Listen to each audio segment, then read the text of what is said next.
안녕하세요. 저는 40에 가까운 여성입니다. 현재는 서울에 살고 있고요.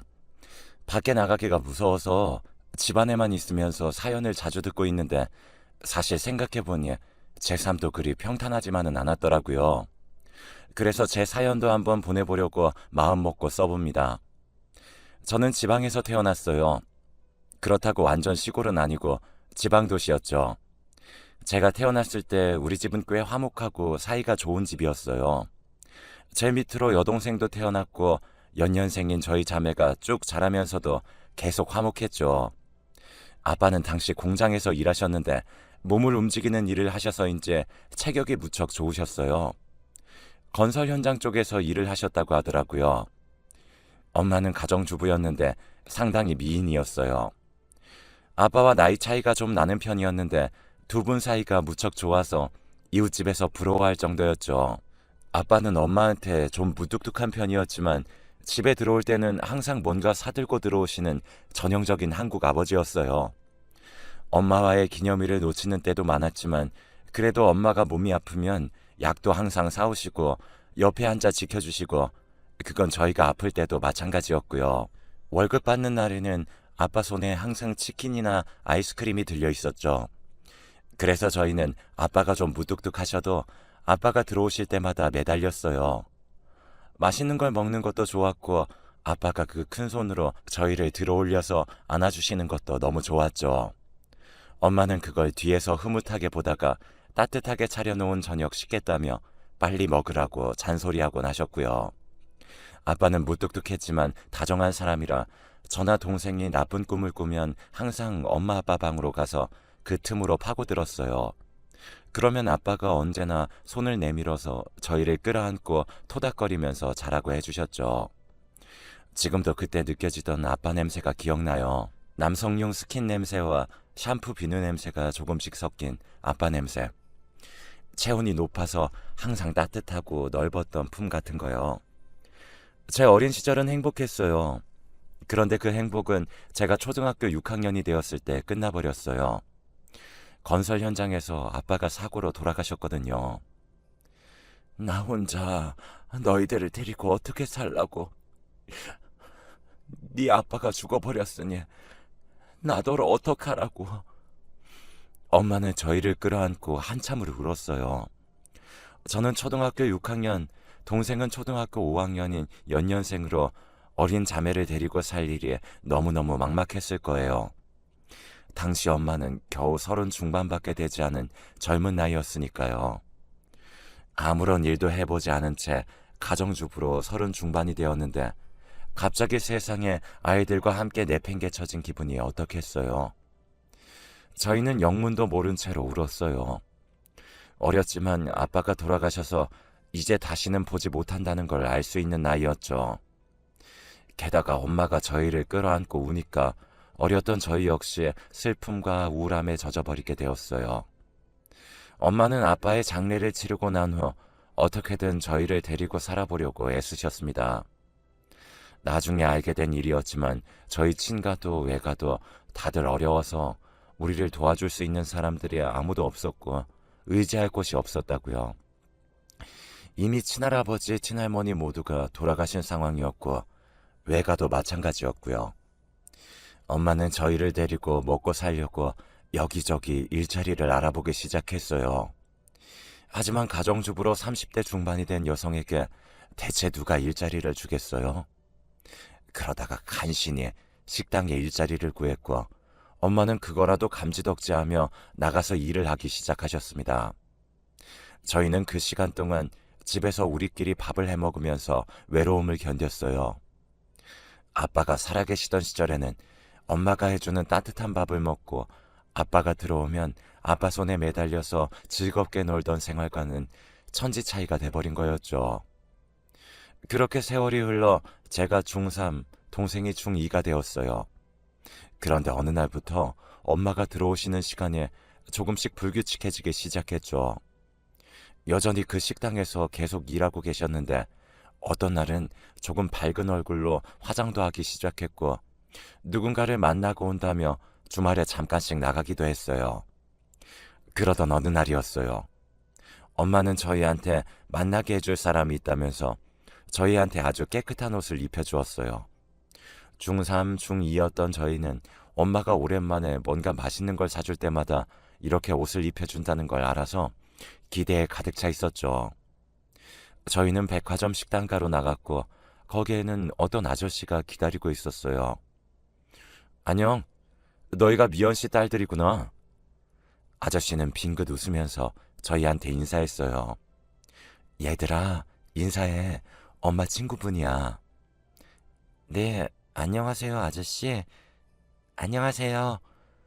저희는 시키는 대로 인사했지만 이미 중학생이었기 때문에 엄마가 친구라고 하는 말을 곧이곧대로 믿진 않았어요. 뭔가 이상하다라는 걸 눈치채고 있었죠. 1살 차이라고 동생은 잘 몰랐겠지만 저는 이미 뭔가 낌새를 알아차렸어요. 아저씨는 백화점 식당가에서 비싼 밥을 사주었고 저희는 오랜만에 맛있는 걸 잔뜩 먹었어요. 저희를 차에 태워다가 데려다 주기까지 했죠. 하지만 저는 집으로 돌아와서 엄마한테 정색하며 말했어요. 엄마, 그 아저씨 진짜 친구 맞아? 그럼 친구지. 왜? 사귀는 거 아니고? 제 되바라진 말에 엄마는 순간 말문이 막힌 듯 저를 돌아봤어요. 돌아보는 엄마는 몇 년 전만큼은 아니지만 여전히 예뻐서 그 아저씨가 분명 엄마와 사귀는 거라고 생각했죠. 저는 엄마를 노려보다가 제 방으로 들어가서 문을 쾅 닫아버렸어요. 사실 지금 생각해보면 엄마는 자기 행복을 찾아가려 하는 사람이었죠. 하지만 어리고 예민한 사춘기였던 저는 엄마가 아빠가 아닌 다른 남자와 만난다는 사실만으로도 배신감을 느꼈어요. 엄마는 그런 제 뒤를 쫓아와서 그런 게 아니라고 열심히 저를 설득하려고 하셨지만 저는 거기에 넘어갈 수가 없었죠. 실제로도 엄마는 계속 저희를 설득하던 끝에 1년도 지나지 않아 그 아저씨와 결혼하셨으니까요. 동생은 아저씨와 엄마의 설득에 넘어가서 아저씨하고 상당히 친해졌어요. 겨우 1살 차이였는데 동생은 정도 많고 부드러운 성격이었고 저는 반대로 좀 까칠한 편이었거든요. 결혼 당일에도 저는 안 가겠다고 난리치고 뛰쳐나가고 그랬어요. 아저씨도 엄마도 재혼이었는데 아저씨 쪽에는 자식이 없었죠. 그 아저씨도 사별이라고 했어요. 지금 생각하면 사별의 아픔을 아는 사람들끼리 잘 만나서 결혼한 거였지만 당시 예민했던 사춘기 소녀였던 저한테는 씨알도 안 먹힐 소리였죠. 그리고 이제 새아빠가 된 그 아저씨한테 저는 계속 못되게 굴었어요. 새아빠는 항상 아침을 직접 차려주셨어요. 재혼 후에는 엄마가 더 이상 식당에 나갈 이유가 없어서 집에 머무르셨는데 새아빠는 엄마한테 더 잘하면서 저희 아침을 직접 챙겨주셨죠. 안 먹어요. 얘 미영아, 그래도 먹고 나가라. 응? 오늘 추워서 먹고 나가야 돼. 안 먹어도 상관없어요. 간섭하지 마세요. 아버지 보기 싫어서 그래? 그럼 아버지가 방에 들어가서 안 나올게. 안 먹어요. 매일같이 새아빠는 저한테 아침을 먹고 가라고 하셨고 저는 거절하고 나왔어요. 지금 생각해도 제가 참 싹수가 없는 편이었죠. 저는 고등학생이 되었고 새 고등학교를 진학해서 그리 잘 적응하지 못했어요. 아저씨 따라 이사를 가게 되어서 이전에 있던 익숙한 동네가 아니라 완전히 새 동네로 갔거든요. 그 동네는 예전에 살던 곳보다 훨씬 잘 사는 곳이었고 그래서 저는 그 애들에게 적응을 하지 못했죠. 새 고등학교 애들은 제가 못 사는 동네에서 왔다면서 은근 저를 따돌렸어요. 그래도 은근히 따돌리는 것 정도는 견딜만 했어요. 이전에 중학교 때도 저희 아빠 돌아가셨다고 애들이 싫어하던 경우도 있었으니까요. 하지만 몇 개월 지났을 때 저를 집중적으로 괴롭히는 일진의 하나가 생겼어요. 야, 너 대체 뭐냐? 왜 이렇게 생겼어, 너는? 하지마, 너네 아빠 죽었다며. 지금 아저씨 완전 새아빠라며? 아휴. 맥락도 안 맞는 얘기를 하면서 욕을 해대는 그 애는 그냥 제가 괴롭히기 좋아서 그런 것뿐이었어요. 이유도 없었죠. 저는 학교에서 내내 그 애의 온갖 못된 짓을 견디다가 학교 마칠 시간이 되면 도망치듯 학교를 나갔어요. 그런데 하루는 하굣길에 그 애가 저를 아예 따라 나왔어요. 따라 나오면서 그 애는 동네가 떠나가라 목청을 높여서 소리를 질렀죠. 야, 너네 그거 아냐? 얘 완전 가난했대. 근데 얘네 엄마가 다른 남자 꼬셔서 결혼해서 여기 온 거래. 원래는 거지래. 동시에 하교하는 길에 그 가득하던 학교 애들이 전부 다 저와 그 애를 돌아보았죠. 여고였는데 그 학생들의 눈이 죄다 저한테 쏟아지니까 정말 순간 미칠 것 같더라고요. 그 일진은 계속 제 뒤를 따라오면서 제 머리를 잡아당기고 골목이 쩌렁쩌렁 울리게 소리를 질러댔어요. 그냥 저를 괴롭히고 싶다는 마음만으로 저런다는 게 정말 돌아버린 게 아닌가 싶을 정도였죠. 그런데 그때 골목 저 앞에 익숙한 차 한 대가 서 있었어요. 거기에서 내리는 사람은 다름 아닌 새아빠였죠. 아마 저를 데리러 온 것 같았어요. 한 번도 제가 차에 타진 않았지만 제 환심을 사려고 가끔 그러셨거든요. 새아빠는 제 머리카락을 쥐어뜯으면서 쫓아오며 노래 부르는 일진을 보더니 성큼성큼 다가와서 저와 그 애를 떼어놓으셨어요. 이게 무슨 짓이야? 성인 남자가 와서 험악하게 말하니까 그 일진도 별다른 말을 못하고 머뭇대다가 얼른 도망가더라고요. 저는 그 애를 노려보다가 다시 새아빠를 노려봤어요. 새아빠는 그냥 돌아서 가려는 제 뒤를 따라오면서 다정하게 말했죠. 아빠가 지켜줄 테니까 무슨 일이 있으면 꼭 말해라. 평생 지켜줄 수 있으니까 말이야. 필요 없어요. 넌 내 딸이야. 아저씨는 내 아빠 아니에요. 그 말에는 새아빠가 좀 상처받은 것 같더라고요. 하지만 저는 거기 상관하고 싶지도 않아서 그냥 돌아서서 걸어서 집으로 가버렸어요. 그렇게 제 고등학교 시절은 꾸준히 새아빠를 혐오하는 일로 가득 차 있었어요. 저는 계속해서 어린 시절 즐겁던 시간과 친아빠를 생각했고 그리워하면서 새아빠를 저주했어요. 제발 새아빠가 하는 일이 죄다 망하기를, 새아빠가 어디 아파서 콱 쓰러지기라도 하기를 바라기도 했죠. 참 철없고 못된 아이였어요. 저는 그렇게 대학에 진학했고 대학을 다닌다는 명목으로 집에서 나와 자취를 했어요. 새아빠를 안 보고 싶었기 때문이었죠. 하지만 새아빠는 엄마와 함께 와서 제 방에 먹을 거며 필요한 생필품이며 이것저것 채워 넣어 주셨고 용돈도 부족하지 않도록 넉넉하게 주셨어요. 사실 저는 어릴 때는 몰랐는데 새아빠는 상당히 잘 나가는 사업가였어요. 엄마랑은 그 식당에서 만났는데 열심히 일하면서 밝게 웃는 엄마가 그렇게 이뻐 보였대요. 엄마도 그 덕분에 아주 넉넉하고 풍요롭게 사셨고 사실 저하고 동생도 그 수혜를 톡톡히 입었죠. 대학 등록금이니 용돈이니 하는 것들을 전혀 걱정하지 않고 지냈어요. 하지만 그건 상관없이 저는 여전히 친아빠가 그리웠고 새아빠가 미웠죠. 참 철이 없었어요. 그렇게 대학 시절을 지내면서 조금씩 세월이 흘러 새아빠에 대한 맹목적인 미움은 조금씩이나마 사그라들었어요. 대학 졸업 이후 취업이 잘 안 될 때에도 새아빠는 아주 조심스럽게 저한테 위로할 수 있는 방법을 찾으려고 했었고 그런 부분들이 새삼스레 눈에 들어오기도 했죠. 그리고 저는 취업하고 근무하면서 거기서 만난 상사가 남자를 소개시켜 주셔서 그 사람과 사귀게 되었어요. 이전에도 남자친구는 당연히 있었지만 그리 심각한 사이는 아니었는데 그 사람은 조금 더 진지하게 생각하게 되더라고요.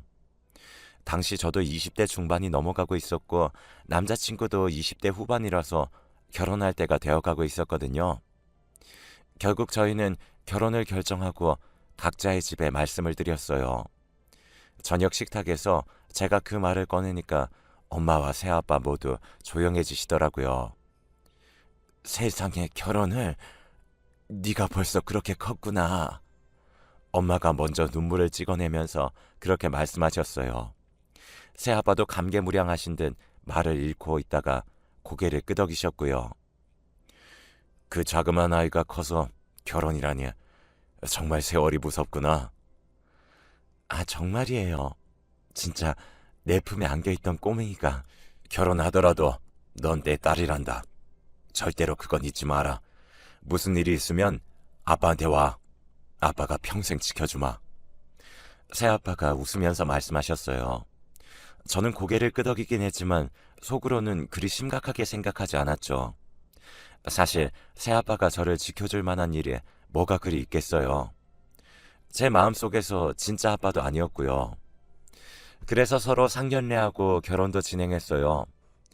시댁은 처음에는 별로 특별하지 않았어요. 상견례를 하고 신혼여행을 다녀오고 신혼 초기까지만 해도 그랬죠. 그런데 시간이 지나면서 점차 뭔가 이상한 면을 드러내시더라고요. 특히 시어머니가 그러셨는데요. 시어머니는 제가 성의를 표하겠다고 뭘 해가면 그렇게 뭐라고 하셨어요. 아니, 이게 도대체 뭐니? 이런 걸 네 남편 먹이고 있는 거야? 아, 아, 저는 신경 쓴다고 썼는데 좀 시원찮죠? 갈비가 이렇게 질겨서 대체 어떻게 먹어? 이걸 시어미한테 먹으라고 가지고 온 거니? 이빨 다 나가라고 고사 지내니? 제가 갈비를 해서 가면 질기다, 잡채를 해서 가면 싱겁다, 김치를 해서 가면 너무 맵다, 트집을 안 잡으실 때가 없었어요. 어느 순간부터 성의로 하던 음식을 그만두고 선물을 갖다 드렸는데 그 선물조차도 싫어하셨죠. 이걸 왜 사오니?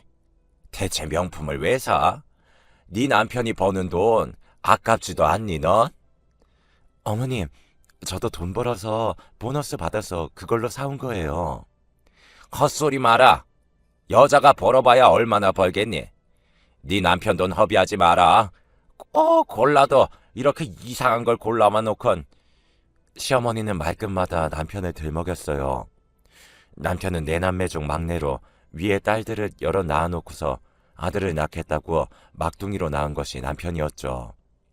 그래서인지 어머니는 남편이 아주 끔찍한 아들이었고 제가 조금이라도 소홀하거나 남편한테 잘못한다고 여겨지면 아주 생난리를 치셨죠.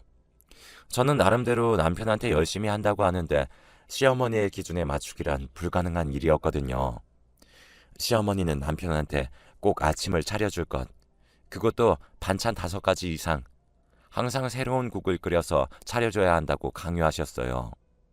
정작 남편은 아침에 귀찮아서 잘 안 먹는다고 그냥 나가서 사 먹자고 하는데도 말이죠. 매일같이 반찬이 바뀌지 않으면 그것도 아내가 아닌 거라고 하시더군요. 저는 시어머니 말씀을 적당히 흘려듣고 싶었지만 어느 날은 퇴근하고는 너무 놀랐어요. 시어머니가 집에 들어와 계시더라고요. 애비한테 내가 비밀번호 물어봐서 들어왔다. 왜? 놀랬니? 내가 내 자식 집도 못 들어오니? 아니요, 어머님.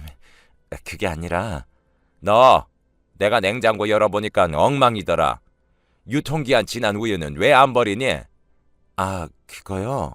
그거 애비 먹고 배탈 나라고? 그런 거 관리도 하나 못하고 냉장고에 오래된 반찬은 왜 이렇게 많은 거야? 대체 살림을 하긴 하는 거니? 시어머니는 속사포처럼 말을 쏟아내면서 본인이 가져오신 곰탕과 잡곡밥을 꺼내놓으셨어요. 하지만 남편은 한식을 그리 좋아하지 않았고 특히나 잡곡밥이나 곰탕 같은 음식은 질색을 했죠. 남편도 집에 들어와서 놀라는 눈치더라고요. 뭔가 들여놓을 것이 있다고 해서 시어머니한테 비밀번호를 알려주었는데 설마 아예 집에 들어와 버티고 있으면서 저녁까지 식탁에 앉아 계실 줄 몰랐던 거죠. 그 때문에 남편은 시어머니가 가져온 잡곡밥에 곰탕을 먹으면서 얼굴이 울상이 되더라고요. 우리끼리라면 가볍게 두부 정도 부쳐 먹거나 고기만 구워서 고기만 먹거나 했을 텐데 말이에요. 시어머니는 남편이 우거지상을 하고 밥을 먹고 있으니까 괜히 저를 혼냈어요. 네가 평소에 반찬을 잘 해놔야 애비가 입맛이 돌지. 그러질 않으니까 결혼 전에 잘 먹던 것도 안 먹잖니. 저는 할 말이 많았지만 그냥 입을 다물었어요. 속이 부글부글 끓어올랐죠. 이런 생활이 벌써 신혼 이후로 1년 가까이 계속되고 있었어요. 남편은 중간에서 중재할 생각도 하지 않고 그저 뒤로 빠질 생각만 하고 있었죠. 남편은 착한 사람이었지만 그만큼 누군가와 싸우기도 싫어했거든요. 시어머니는 반찬을 한다며 저희 씻기며 냄비며 잔뜩 사용하고 저한테 쪽파나 마늘을 잔뜩 까게 한 다음 그 쓰레기를 그대로 내버려 두고 돌아가셨어요. 그나마도 남편이 얼른 가시라고 계속해서 재촉한 덕분에 무거운 엉덩이를 일으키신 것 같았죠. 더 끔찍한 건 그 이후로 시어머니가 일주일에 두세 번씩 저희 집에 와서 기다리고 있었다는 거였어요. 퇴근할 때마다 무서울 정도로 끔찍했었는데 남편은 또 거기에 적응해가고 있더라고요. 속이 정말 뒤집어져서 미칠 것 같은데 남편은 어쩔 수 없지 않냐며 어깨만 으쓱거렸어요. 할 수 없잖아. 엄마가 반찬 가져다 주니까 나도 먹기 싫은데 그렇다고 우리가 싸울 수도 없고. 아, 오시지 말라고 말씀 좀 드려. 제발. 미칠 것 같아. 뭐 그래도 엄마가 오셔서 하시는 게 뭐가 있다고. 저는 진짜 제 편이 하나도 없는 것 같은 기분이 들더라고요. 그래서 친정엄마와 통화하면서 하소연을 진짜 엄청나게 했어요. 평소에는 걱정하실까봐 이런저런 이야기를 거의 안 하는 편인데 이러다가는 제가 미치겠더라고요. 친정엄마는 제 말을 말없이 다 듣다가 땅이 꺼져라 한숨을 쉬었어요. 엄마도 별다른 수가 없으니 당연히 듣기만 하셨죠. 저는 그래도 털어놓기만 해도 속이 좀 풀려서 그냥 그렇게 전화를 끊었어요. 시어머니는 거의 일주일에 화요일과 금요일에 오고는 했어요. 그런데 친정엄마에게 전화를 하고 난 다음 주에 금요일에 저는 저희 집 문을 열고 들어갔다 다시 한번 기절초풍할 뻔했죠. 딸, 왔니? 퇴근이 좀 늦구나. 시어머니가 똥 씹은 표정을 하고 앉아있는 건 예상한 일이었죠. 하지만 거기에 새아빠까지 계실 줄은 진짜 상상도 못했죠. 심지어 새아빠는 다리를 꼬고 소파에 앉아 당당하게 커피까지 드시고 계셨어요. 원래 시어머니가 앉는 자리였는데 새아빠가 앉아 계시니까 옆에 접근도 못하고 있었죠. 아빠, 어떻게? 네가 어떻게 자나 보고 싶었는데 마침 왔더니 여기 사부인이 계시지 뭐냐? 그래서 들어와서 커피도 한 잔 마시고 있지. 그러셨구나. 이왕 왔으니 저녁도 좀 얻어먹고 가야겠다. 사부인께서 맛있는 것도 많이 싸우신 것 같던데. 새아빠는 당연하다는 듯 말하면서 시어머니를 쳐다봤어요. 시어머니는 정말 똥 씹은 표정을 하고 일어났고 제 뒤를 따라 들어온 남편은 속도 없이 새아빠를 보고 좋아하면서 인사를 했죠. 장인과 사위는 서로 잘 통하는지 바둑판을 꺼내어두면서 수다를 떨었고 제가 시어머니를 도우려 부엌으로 가려고 하자 새아빠가 제지하시더군요. 넌 여기서 나랑 이야기 좀 하자. 뭔가 심각한 이야기라도 있는 것처럼 말씀하시니 부엌에 있는 시어머니도 저를 못 부르셨어요. 저는 그래서 그냥 자리에 앉아 있었죠. 그런데 새아빠가 하는 말씀은 진짜 별거 아니었거든요. 그리고 시어머니 혼자 저녁을 차려주자 새아빠는 아주 맛있게 싹 드셨어요. 그러고는 시어머니한테 싱글벙글 웃어 보이시더군요. 사부인, 음식 솜씨가 정말 좋으시네요. 오실 때마다 저도 와서 좀 얻어먹어야겠습니다. 언제 오시죠? 그게... 얘 딸아, 너희 시어머니 오시면 꼭 전화해라. 전화하면 내가 곧장 얻어먹으러 오마. 사돈활은 그게... 시어머니가 쩔쩔매면서 뭔가 말하려고 하자 새아빠가 그러시더군요. 왜요? 사부인. 제가 사부인 음식 솜씨가 너무 좋아 그럽니다. 싫으시다면... 아니요. 싫다뇨. 그건 아니고 그게... 아니, 아이들 신혼집인데 자꾸 오시면 불편하지 않을까 싶어서. 시어머니는 손사래를 치면서 짐짓 저희를 걱정해주는 것처럼 말씀하시더군요. 정말 어이가 없어서 헛웃음도 나지 않았어요. 새아빠도 같은 심정인지 입술을 비틀어 입을 막고 계시다가 대답하시더군요. 사부인이 와 계셔도 아이들이 괜찮은데 제가 온다고 해서 뭐가 다를까요? 사부인 계시면 저도 와도 되는 거겠죠? 아니, 그게 아니라... 왜요? 김서방이 힘들까봐 걱정되십니까? 제가 와 있으면... 거기에는 답할 말이 없는지 시어머니가 우물쭈물해지시더라고요. 새아빠의 말은 앞으로 시어머니가 올 때마다 새아빠도 여기 오시겠다는 선전포고나 다름없었어요. 시어머니는 결국 꼬리를 말고 짐을 챙겨가지고 곧장 나가시더군요. 그때야 남편은 뭔가 분위기가 이상하다는 것을 눈치챘지만 저희 새아빠도 술 마시고 얘기하는 걸 좋아하는 편이라 어머니가 나가셔도 별다른 신경을 쓰지 않으셨어요. 새아빠는 선물로 가져오신 좋은 양주 한 병을 열어서 남편과 나눠 마신 다음 밤이 늦어서야 저희 집을 나서셨어요. 남편은 술에 취해서 잠든 다음이었죠. 난 이제 가마. 정말로 사부인 또 오시면 전화해라. 곧장 오마. 저는 시어머니가 그렇게 어물어물하다가 나가버리셨던 게 너무 통쾌해서 저도 모르게 웃었어요. 그리고 그제서야 새아빠가 저한테 얼마나 마음을 쓰시는지 인정할 수 있을 것 같았죠. 어린 시절 난 참 철이 없었구나 싶은 마음이 들었어요. 감사해요. 제가 그렇게 말하니까 새아빠는 어딘가 감동받으신 듯한 얼굴이었어요. 그 오랜 세월 공들여온 딸이 이제야 정말 당신을 아빠로 인정한다는 느낌을 받으셨나 봐요. 실제로 사실이기도 했고요. 새아빠는 빙긋 웃으셨어요. 내가 평생 지켜준다고 했지 않았니? 그러고는 인사하고 돌아서서 가셨어요.